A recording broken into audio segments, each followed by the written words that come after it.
When you're a young kid, it's good to be resilient, but it's going to be much more resilient as time goes by and as the world changes and as things get more difficult, just with age and responsibility and all kinds of things like this. So if you neglect your God-given resilience when you're a young kid and you don't utilize it for the right things in your life, by the time you get into your middle ages,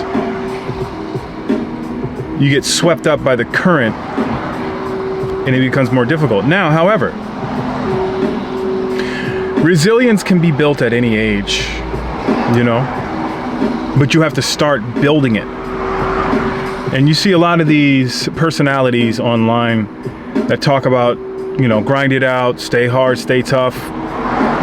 They do a lot of amazing things, and you may see it and you may look at it and say, well, you know, they do some amazing achievements. I could never do that. That's out of my league. You know, that's them. It's not me. They're the ones who are tough and strong and resilient.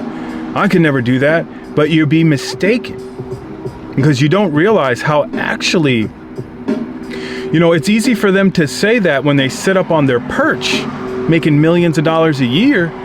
It's a lot easier to be tough and resilient when you got money. You got access to the best food, the best supplements. You got access to, you know, you have less stress. Let's not forget about how much stress, financial stress causes some of the worst and hardest things in life. Worrying about money is one of the biggest things that could debilitate somebody. Like, if you can get through having financial problems and you can get through having, you know, hard circumstances in life, you're building more resilience than all these top billionaire guys that tell you how to be tough, and they act so tough when they make millions of dollars and they're living in Miami or Los Angeles. And it sounds cool, but just remember, you know, if you're placed in a hard situation right now, you're placed there for a reason, because you're supposed to get through the smacking that you're getting. You're getting smacked around for a reason, because you got to get tough. You got to toughen up. You just take the hits every single day, you know, and if no hit comes that day, give yourself a good smack. I mean, you know, exercise is one of the best things to increase your resilience as a human being. Physical exercise, I think that's probably the cornerstone to everything in regards to resilience. When it comes to emotional resilience or mental resilience, just pushing yourself to exercise more, and then exercising your mentality, exercising your mental with useful knowledge and applying the knowledge is one of the best, you know, it's the second best thing. And then you have emotional resilience, which is a byproduct of those two things, of the physical exercise and the mental exercise. So when you couple physical exercise with both mental exercise, now you can see more emotional resilience. So you're exercising your emotional resilience with those other two exercises. The whole point is to basically put yourself through hard shit, because hard shit makes you able to deal with the inevitable hard shit that's coming. Smile through the rain, smile through the pain type of thing. I guess maybe it is a little masochistic. Maybe you do need a little touch of masochism. Think about it. The older you get, the harder it is to work out, right? You can't work out. Like when I was in my 20s, I could pretty much work out all day long and not get tired ever. I could do plyometrics in the morning. I could jog 5 miles, and then I can go breakdancing practice, and then I could hit the bag and, you know, practice boxing with my friends, and then I could do yoga for 2 hours later. You know, it's just like it was a never-ending thing. And Even if I had a job, I would need to go sneak off to the side to practice breakdancing moves. It was just no way to get tired. It was just, I'm a machine. Like, you know, Bruce Lee said he did 1,000 push-ups, so now I got to do it because Bruce Lee said it. You know, so I would shoot for 1,000 push-ups every day, and I would get like 500, 600, 700 sometimes. And, you know, I would never be able to do that at my age now. But I can do something.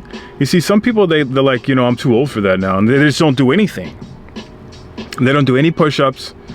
They don't try any pull-ups. They just say, yeah, I'm too old for that shit. I blew out my shoulder, and then they stop working out, you know? So, look, injuries are going to come. Work around it. Your shoulder's messed up? Do something different. Work on your legs. Get your blood flowing. Never stop pushing yourself with anything. Personally, if I were to give up things like exercise, after a certain point,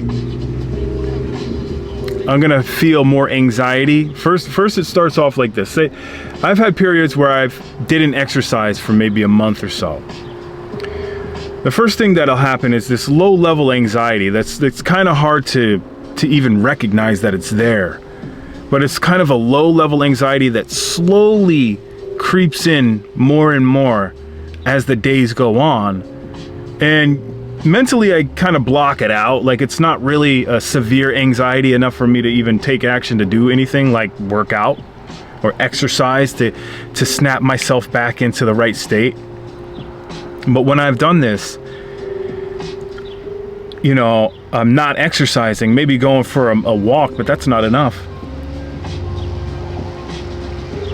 And then the desperation will seep in a little bit more, to where I'll have more of a defeatist attitude toward things. And then one day I'll just, you know, I'll be out of shape.